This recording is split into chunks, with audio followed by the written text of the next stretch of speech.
শহীদ আবু সাঈদ ফাউন্ডেশনের সনদপত্র গ্রহণ করছেন শহীদ আবু সাঈদের পিতা মোহাম্মদ মকবুল হোসেন, আর সনদপত্র প্রদান করছেন প্রধান উপদেষ্টা ডক্টর মোহাম্মদ ইউনুস স্যার।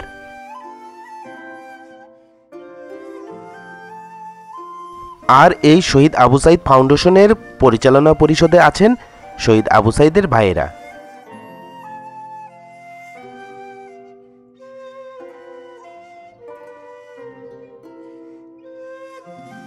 আর এই সনদপত্র প্রদানের স্মৃতিটাকে ধরে রাখার জন্য ছবি তুলে রেখে দেওয়া হয়েছে শহীদ আবু সাঈদের সেই স্বপ্নের ঘরে। দর্শক মণ্ডলী, আমরা পর্যায়ক্রমে পুরো বিষয়টা জানব এবং দেখব।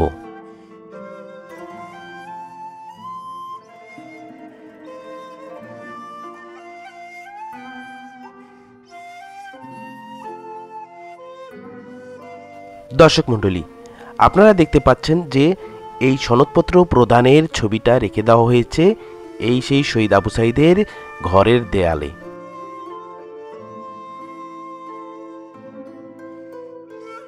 শহীদ আবু সাঈদ ফাউন্ডেশনে বিভিন্ন অনুদান আসবে। সেই অনুদানের অর্থ গরিব মেধাবী ছাত্রছাত্রী থেকে শুরু করে যারা অভাবগ্রস্ত এবং বিপদে আছেন তাদেরকে সহযোগিতা করবে শহীদ আবু সাঈদের বড় ভাই এবং শহীদ আবু সাঈদের পিতা। আর এই উদ্দেশ্যে শহীদ আবু সাঈদ ফাউন্ডেশন প্রতিষ্ঠা করা হয়। আর এই শহীদ আবু সাঈদ ফাউন্ডেশনের সনদপত্র প্রদান করেন প্রধান উপদেষ্টা ডক্টর মোহাম্মদ ইউনুস স্যার। আর এই সনদপত্র গ্রহণ করেন শহীদ আবু সাঈদের পিতা মকবুল হোসেন।